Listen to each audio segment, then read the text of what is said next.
We have been slave too long to ideology transmitted hierarchically and based on a tremendously alienating instrumentality. We need to empower experience. Delic Radio. Yo, what's happening, people? You're listening to Delic Radio, where we reframe the psychedelic conversation by promoting civil discourse. I am your host, Jackee Stang. You can see more about Delic Radio on realitysandwich.com. That's realitysandwich.com. Our guest today is Ben Westhoff. Ben Westhoff is an award-winning investigative journalist who writes about culture, drugs, and poverty. His books are taught around the country and have been translated into languages all over the world. His most recent book, Fentanyl Inc, How Rogue Chemists Are Creating the Deadliest Wave of the Opioid Epidemic, is the highly acclaimed bombshell first book about fentanyl, which is causing the worst drug crisis in American history. I first heard about the book and Ben's work on the Joe Rogan Experience, which of course we love around here at Delic and Delic Radio. Since the book's publication, Westhoff has advised top government officials on the fentanyl crisis, including from the U.S. Senate and House of Representatives, the U.S. Embassy in Beijing, and the U.S. State Department. His previous book, Original Gangstas, Tupac Shakur, Dr. Dre, Eazy-E, Ice Cube, and the Birth of West Coast Rap, is one of the best-selling hip-hop books of all time. Academy Award nominee and co-writer of Straight Outta Compton said it may be the best book ever written about the hip-hop world. Ben will be speaking at Meet Delic, the first ever psychedelic wellness summit, along with Rick Doblin, Dave Asprey, JP Sears, and tons more. Go to meetdelic.com for tickets. That's meetdelic.com for tickets. And use discount code SPDELIC to get 15% off. All right, cool. So, Ben, great to have you on the show. Thank you. Thanks, Jackee, for having me. All right, so let's jump into it. From the get-go, I think it's important to establish the connection between what's happening with the opioid epidemic and the resurgence of the popularity in psychedelics. Perhaps a good place to start, but you can start wherever you want, would be NPS. What is an NPS? Where did they come from, and how do they or can they correlate to street psychedelics and what people are consuming today in the illicit market? NPS stands for Novel Psychoactive Substance, and it basically just refers to new drugs that you haven't heard of, basically. So the old traditional drugs, LSD, cocaine, heroin, marijuana, those are drugs that people have been using for decades and decades and decades, if not millennia. And for a while in human history, there were only really a handful of drugs that people used to get high. But recently, there's been this explosion of these NPS, novel psychoactive substances, and they're all synthetic and they're all made in a lab. And because you can manipulate their chemical structures, there's literally an infinite number of them possible. And so, nowadays, like 100 new drugs come onto the market every year or more. A lot of them are these kind of synthetic cannabinoids, fake marijuana, but there's plenty of psychedelics, plenty of opioids. Just about every drug you can imagine can be made in a lab. Right, which in some ways is exciting to someone like me, but also terrifying because it's not regulated or not in the way perhaps it should be to protect people more. But then you get something like the opioid crisis, which of course you spent 4 years researching to write this book. Yeah, I mean, not only are they not regulated, in a lot of cases, they've never even been sampled by human beings. There's stuff that is sold on the dark web that maybe a small handful of people have ever tried. So the long-term effects aren't known. So the way I came to this was through the rave scene. And I was the LA Weekly music editor and was writing about why so many people were dying at raves, because this was in the early to mid 2010s. And every time you heard about a big rave, and in LA especially, you always heard about someone dying. And so the deaths were usually chalked up to ecstasy or Molly. But from what I understood, ecstasy was not a particularly lethal drug.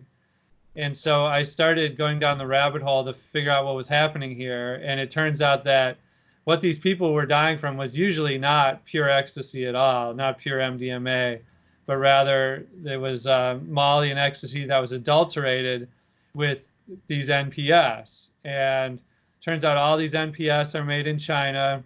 They're all synthetic. And the most dangerous of them all was fentanyl. And so that's what set me on the path that led to writing Fentanyl Inc. Wow. I just got chills listening to that. I think that is such an important point in this new psychedelic renaissance. And because, well, what Delic is here to do is to educate the public. And I'm rapidly understanding how difficult that is. I grew up in the rave scene in the late 90s. And from what I understand, thanks to people like you, what you get at a rave or what you take or consume before going to a rave in the 90s was arguably a lot safer than what you get today. I don't recall a bunch of deaths happening. K-holes, yeah, or taking too much of something back then. But it's a real crisis, obviously. And then to be able to educate the public about like what people are getting on the street as a psychedelic, in many cases, you should assume is probably not a pure psychedelic at all. So it becomes a conversation about purity, public education, the ability to test your substances, which is almost non-existent now in an organized way. So it really is, the opioid crisis really is a part of the psychedelic renaissance, at least the part of the conversation. Yeah, you can't separate those two things. You're right. I was involved with this. I kind of came in on the tail end of the 90s rave scene, kind of the first wave of electronic dance music, or electronica, as we called it back then. And it's, drugs have always been cut. Like you could get ecstasy and it might be cut with something like speed, I think was common, for example. But fentanyl was not being cut into drugs back then. And so the difference is fentanyl has really changed the whole game because only 2 grains of rice worth is enough to kill someone. And fentanyl is so cheap to produce. It's made, synthetically in these labs. And it sells for like $2,000 to $3,000 a kilogram sometimes. And that is just a fraction of what most all natural drugs cost. And so it's being cut. And nowadays, if you're going, like you said, going to a rave, taking something beforehand, going to a party, you can't just, if someone hands you a baggie of something or a pressed pill, you really can't trust it in a way that might have been able to back in the day. Right. Let's take a step back with fentanyl and talk about the basics, with the origin story of fentanyl, where it comes from. Because typically the origin story, where these things come from is not necessarily as bad as where they get to when they become something like fentanyl. Right. Fentanyl was invented by a Belgian chemist named Paul Janssen in 1959. And he was trying to find a drug that was superior to morphine. And so he was kind of monkeying around with these different chemical structures.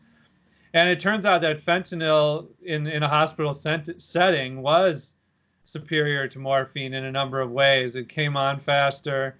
It didn't cause nausea, things like that. And so fentanyl rapidly became a sensation, and it's still an important medical drug. People use it as a patch for chronic pain. There's even a lollipop. It's for cancer patients and end-of-life patients.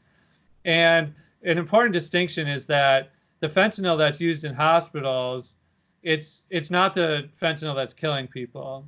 The fentanyl that's killing people is sold on the street. it's the same molecule, but it's not, the biggest difference is the dosage. You know, when you receive hospital fentanyl, it's trained anesthesiologists measuring it, but the fentanyl on the street, it could be any sort of potency and no one has any idea what that is. So you could get one batch that was benign and safe, and the next batch, or even the same batch, a different dose from the same batch, could be strong enough to kill you. Wow. I think I remember you saying something about a teaspoon or a spoon of fentanyl is cheaper to produce than a spoonful of white sugar. Was that correct? Yeah, I don't know if I said that, but Someone said that that. certainly sounds right. Yeah. And is it fentanyl? So say it again for me, because we're pronouncing it. Well, you know, the word is so new, there's not really a consensus on how to say it. I usually say fentanyl.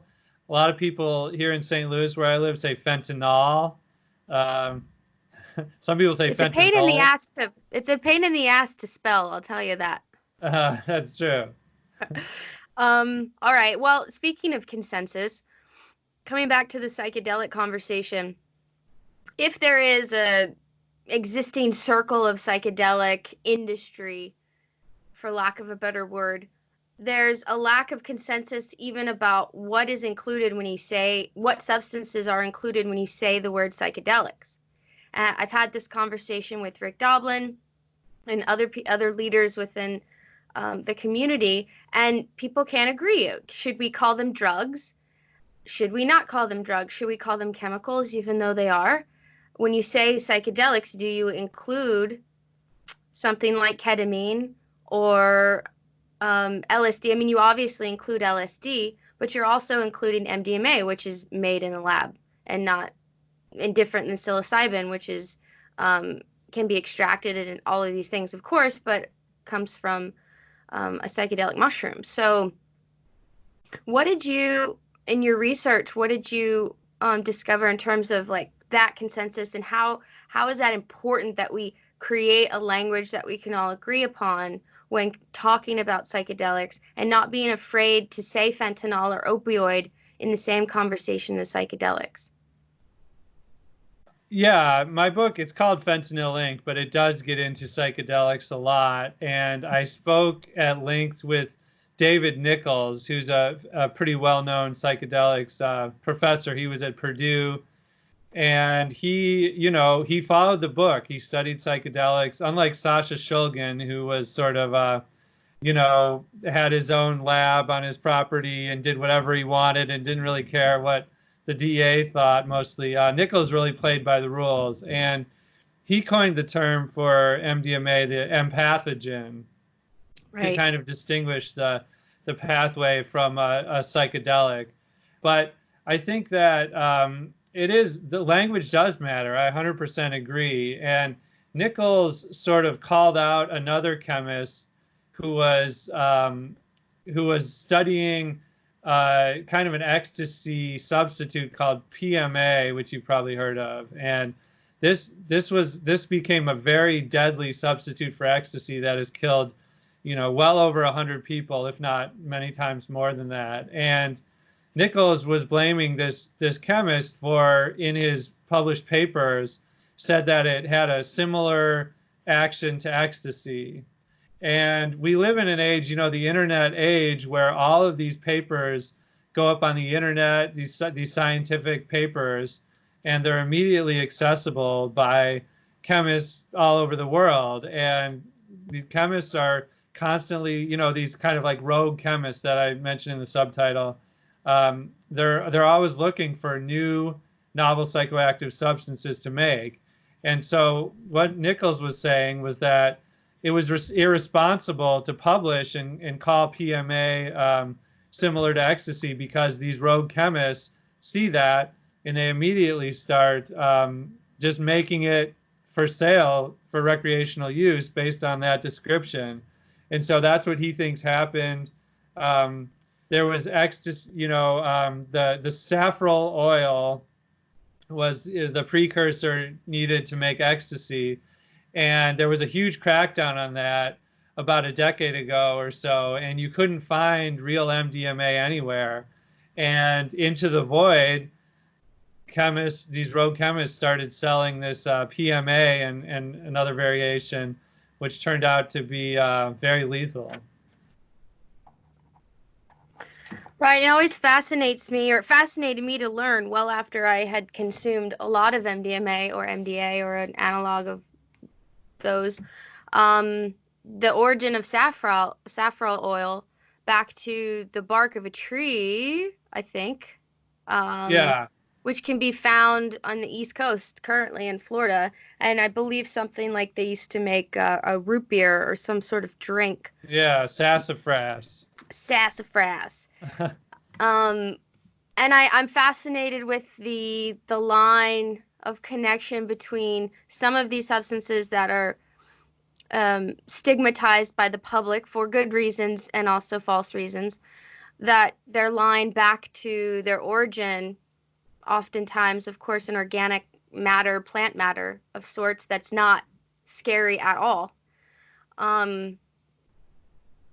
But there's a lot of people in the world and a lot of rogue chemists and a lot of rogue ideas, and it's obviously a problem that we can't keep up with these rogue chemists or these rogue ideas in order to protect the public, which is why like a book like yours is so important to educate people about what's actually going on.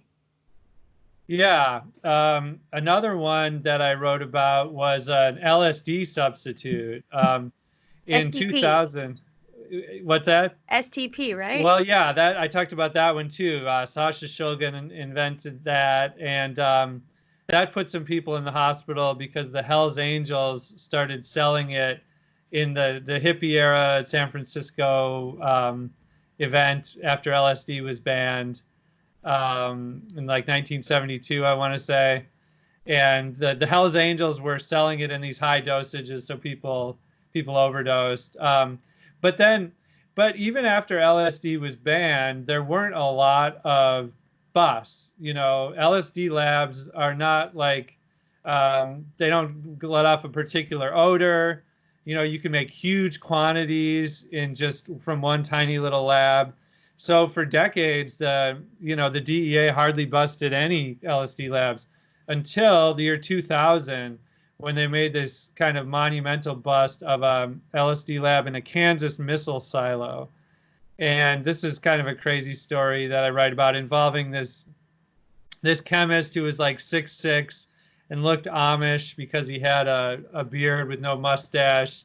And he picked up this stripper in a Kansas, like a Topeka area strip club, brought her back to his missile silo where he said he had this legitimate factory, but really it was like this wild psychedelic playground. And then the DEA called it the biggest LSD manufacturing site in the country, if not the world. So anyway, there was another chemist. They got paranoid. One chemist ratted out the other in exchange for immunity. The DEA busted the lab. And as a result, it was much, much harder to find LSD. So now I don't need to tell you and your listeners that LSD is safe. No one's ever died from an overdose of LSD. But in the wake of this big bust, there was these new NPS that came onto the market, and they were known as N-bombs. And it's a very, very bad nickname, but it's these drugs with a chemical structure like 25I NBOME, 25C NBOME. So they call them N-bombs, and That's terrible a lot marketing. of people, yeah, exactly. And a lot of people thought that these were kind of similar to LSD. Some people like these N-bomb drugs a lot, but unlike LSD, which, as we just said, has a completely safe track record, these N-bomb drugs, people did overdose and die in large numbers. And so it's another example of prohibition causing people to move from a safe drug into one that's really can be very dangerous. Yeah, it's really hard to keep up with all of it too and to spread the word, so to speak. I mean, LSD, has a terrible reputation. I mean, again with the names, acid, as I say amongst friends, is just a terrible name. Let's not use it anymore. Can we please can we please remarket this as something like Lucy or something better? But again with LSD and dosage of course is paramount with anything that you're consuming in the entire world, but especially with psychedelics and other drugs. And fentanyl, that's again just to illustrate what you said earlier, the danger of fentanyl is that you can so easily overdose because such a tiny dose can be lethal. In the same way, LSD requires such a small dose to have a psychoactive experience. And the difference between having something that is social or energetic on LSD versus having, the talked about overdose LSD trip. Be careful and respectful of the dose with LSD, as we know from its discovery, thanks to Albert Hofmann, who, as I understand it, was looking for, was trying to produce drugs for to affect blood circulation. Yeah. LSD is a really interesting case. Yeah, the discovery, because he took like what he thought was the tiniest possible dose. He's like, I'll just try a little bit of this. There's no way this will affect me. But now we know that what he actually took was like twice the recommended dose of LSD. And the thing is with LSD, I mean, it really is a wonder drug. We've all heard these stories about people jumping off houses to their death or whatever when they were on LSD because they thought they were a bird or whatever. I don't know how much truth there is to these stories, but the point is that no one has ever overdosed and died from it. And in fact, there have been cases where I think this took place in San Francisco. This group of people thought that what they had was cocaine, but it was actually powdered form of LSD. And they sniffed it like cocaine and took essentially like hundreds and hundreds of doses into their bodies. And they all lived. They had some bad side effects. They were hospitalized. It's certainly not recommended that anyone should do that. But as Mitchell Gomez, the boss at Dance Safe, has said, on a sort of ounce per ounce basis, LSD really is more safe than water, because you can die from too much water. Yeah. I love Mitchell. We love Dance Safe. They're going to be at Meet Delic talking about harm reduction. And we just summarized an article that talked about 3 cases of accidental LSD overdose where people, of course, didn't biologically overdose, but perhaps took a lot to feel like they mentally overdosed. And all signs point to having life-changing, super deep, illuminating experiences when that happens. Yeah, well, not for me. No thanks. I'll pass. It's a lot. It's a big commitment. I'll tell you that from experience. So and of course my recommendation to anyone would be just don't consume anything, actually, until we can figure out how to create an environment where people can trust what they're consuming and it's pure and of prescription quality. Then just wait, don't do anything, which of course is what MAPS is working so hard to do, is create a prescription quality MDMA for assisted psychotherapy, which I think is revolutionary and way faster and farther than we have gotten with cannabis even. Yeah, and I think at this point in the conversation, really have to mention drug checking kits. And I'm sure you've talked about those plenty of times too. And those are really the key in this this era of NPS. The group that I always shout out and that I talk to a lot for the book is called Bunk Police. And Bunk Police makes the sort of top of the line, most cutting edge drug checking kits, and can test for literally hundreds and hundreds of drugs, and they're working on more all the time. Basically, if you get something off the dark web or at a party or anywhere, and someone tells you it's acid, you can't assume that it's pure LSD by any stretch. But if you have these drug checking kits, you can immediately tell if it's real LSD or if it's something like an N-bomb that could kill you. And they have great fentanyl testing strips that can detect the presence of fentanyl. And these kits are not expensive. They're very cheap. And, it's a way to keep yourself safe. Safety is cool, as I like to say. Knowledge is power. Safety is cool. Don't be dumb. Okay, so you discuss in your book the unsung heroes of the opioid epidemic and the underground harm reduction organizers. So since we're talking about harm reduction across the board, not just with the opioid epidemic, but what are some inspiring stories about the people working behind the scenes on a human level to help educate people and to help save lives? I think people who work with supervised injection facilities are really are doing great work. These supervised injection facilities are places where people can use drugs, any drugs they want, legally inside. They can shoot up or smoke or snort anything. And there are clean needles, there's clean paraphernalia, and there are doctors and nurses on staff to oversee people. And, people are also put in touch with treatment centers and things like that. And so none are legal in the U.S. Federal law prohibits these supervised injection facilities.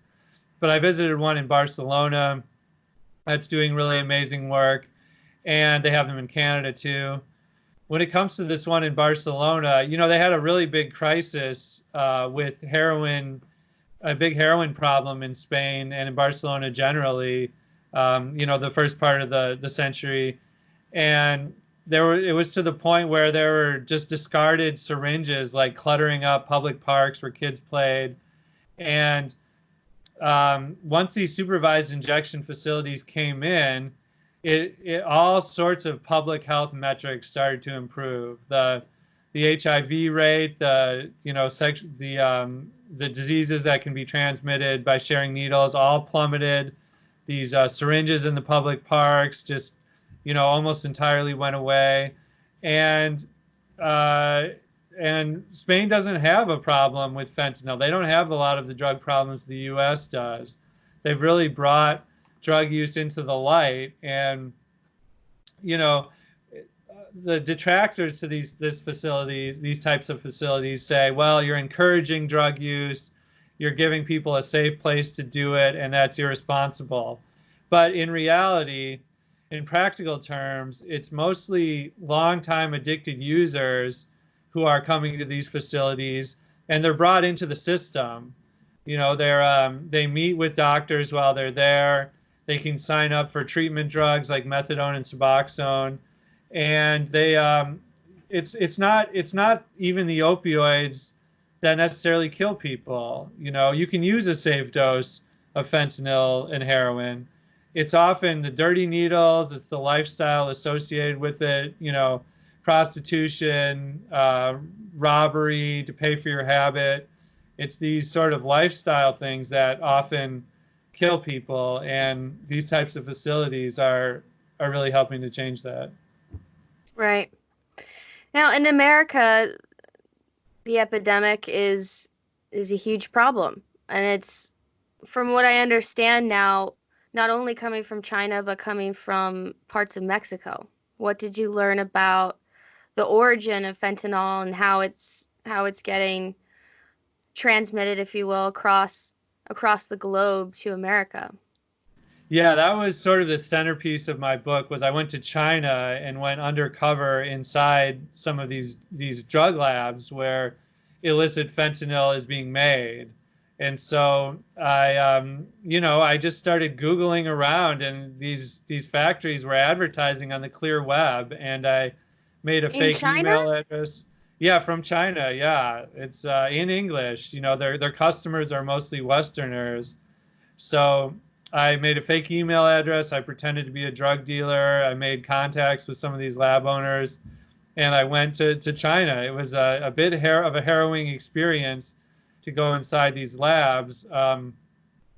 But I got a real sense of these facilities. They weren't sort of dingy underground labs with guys holding AK-47s guarding the door. They were very legitimate businesses, and a lot of times they were even received government funding.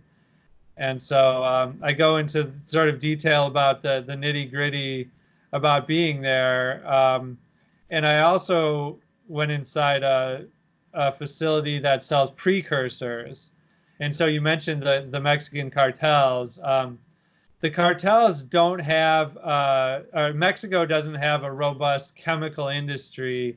And so they don't make their own fentanyl there, really. Instead, what they do is they import the precursors from China. And so they're shipped over on these big boats. And then the cartels finish the fentanyl. They turn the precursors into finished fentanyl, which is a very easy process. And the Mexican cartels then distribute fentanyl in the U.S. through this, using the same channels in which they distribute other drugs like heroin and meth and cocaine.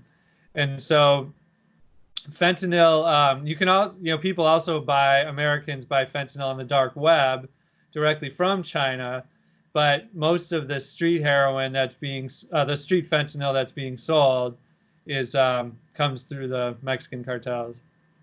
So I guess that border wall's not keeping them from coming in, keeping the fentanyl out.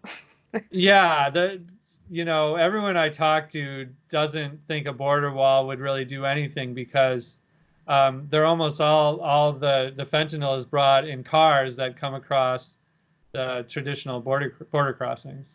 Yeah, I grew up in South Texas, and I got to say there's already a wall that exists for a lot of the border, but it doesn't make a whole lot of sense when you have lived close to the border, just functionally speaking. But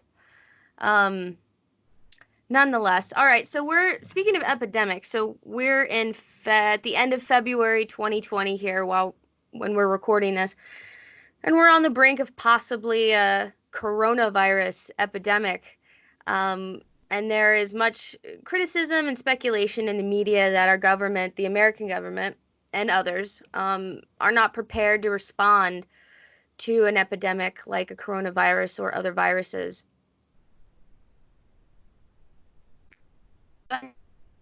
You've advised parts of the American government, which is amazing. I'm glad that they're interested on the opioid epidemic and what you learned.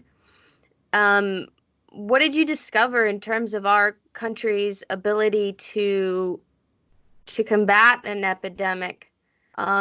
And do you find that we're making changes or strides forward as a country, as a government, to actually affect change in the opioid crisis and change it for the next generation in a good way? One of the drug operations that I infiltrated was in Wuhan, actually. That was before most anyone had heard of Wuhan. And a lot of people have asked me if the outbreak there, the coronavirus, will stop fentanyl from coming to the U.S. because so much of it is made in Wuhan. And, unfortunately, even this company I went to that makes the majority of the fentanyl precursors that come out of China, they're based in Wuhan, but they have branches all over the country. And, the bottom line is, even if China stops making these drugs, the trade will just go to India or somewhere like that. As for, the U.S. response, I mean, obviously a virus is different than a drug, massive amounts of a drug overdose. But you can think of fentanyl in a way as a poisoning crisis, because so many people don't want fentanyl, and it's in other drugs that they do want, like heroin or cocaine, meth, prescription pills. So the U.S. has really been flat-footed about this. Absolutely, it has not inspired a lot of faith. The DEA, the very same year that fentanyl overtook heroin and started killing more Americans than any other drug, which was just 2016, the DEA basically said, we don't think fentanyl is going to be a big problem. It's too potent. Don't worry about it, basically. And since then, the fentanyl problem has just gotten worse and worse. Heroin deaths are going down, prescription pill deaths are going down, and that's great. But fentanyl is so different that government officials are still wrapping their heads around how to deal with it and really haven't embraced the harm reduction methods that I think would be most effective. Right. Something that comes to mind when we talk about government officials or government leadership and drugs in America is Bernie Sanders and his interview actually with Joe Rogan recently, which he only had an hour. He didn't have the typical 3 hours where you can really get in deep with stuff. But Joe did ask him about his position on legalizing all drugs, to which, of course, he replied, of course not. And then caveat, side note, but cannabis seems to be okay, so, I'd be for legalizing cannabis. But based on his response, and again, Bernie was limited on time, but based on his response to that question, it was very clear to me that he does not understand the opioid crisis or the difference between something like LSD and an opioid. And I think even referred to the opioid crisis as some sort of like a rural problem, and perhaps an income status, compared it to income and status. It just didn't seem very clear on the issue. And I thought, wow, okay, so here's a very left political candidate, possibly the new Democratic candidate for the 2020 election, and he doesn't even understand the conversation or the basic points. And it was really troubling to me. I haven't heard that interview, but I know Andrew Yang had a very progressive, sort of enlightened policy proposal regarding decriminalization. And, Elizabeth Warren has a very sweeping plan to fight the opioid crisis. Mayor Pete, I believe, is for decriminalizing all drugs as well.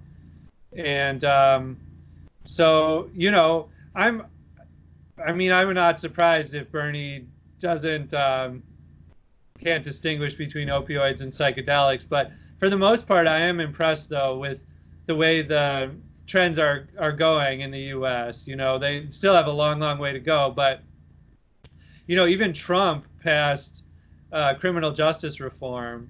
And I was disappointed that fentanyl was explicitly not included, which was disappointing. But still, it's a step in the right direction. And marijuana and even certain psychedelics, we could see them totally legalized, at least in a medical context, before the end of the decade. And I wouldn't be surprised at all.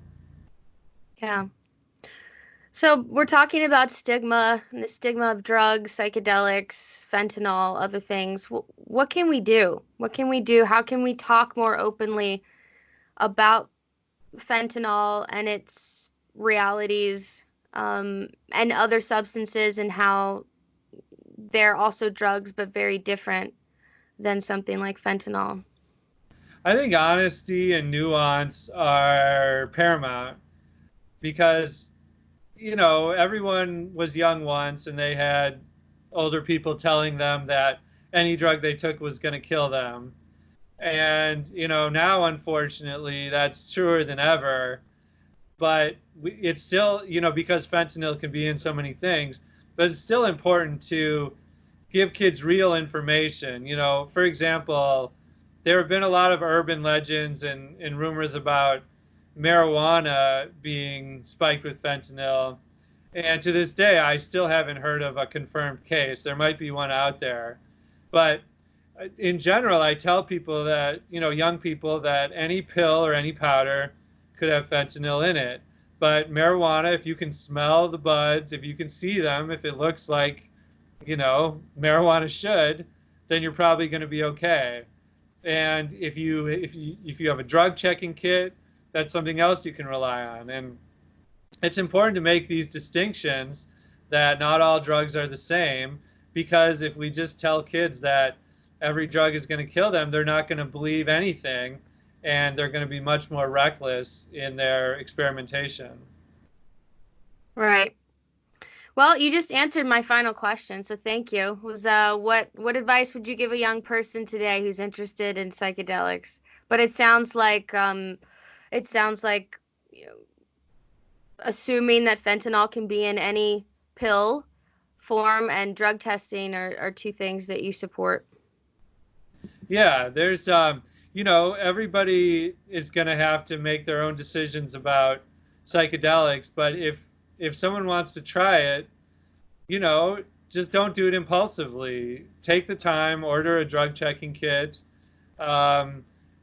really study up on the effects, and just do your homework, and it's going to be much better all around if you do that.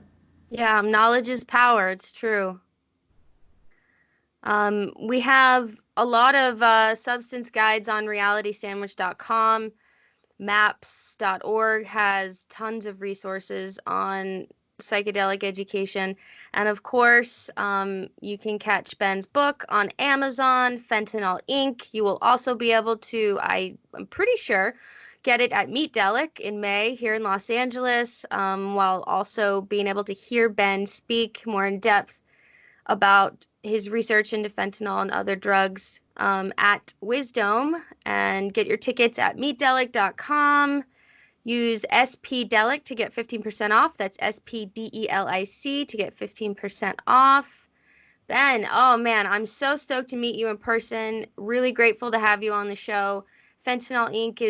is really a masterpiece in a lot of ways in terms of really drilling down on fentanyl and putting a human element to it. So thank you so much. Well, thank you, Jackee. Thanks for having me on, and I really am looking forward to the conference. That's going to be awesome. Woohoo! All right, man. Thanks for listening, everyone.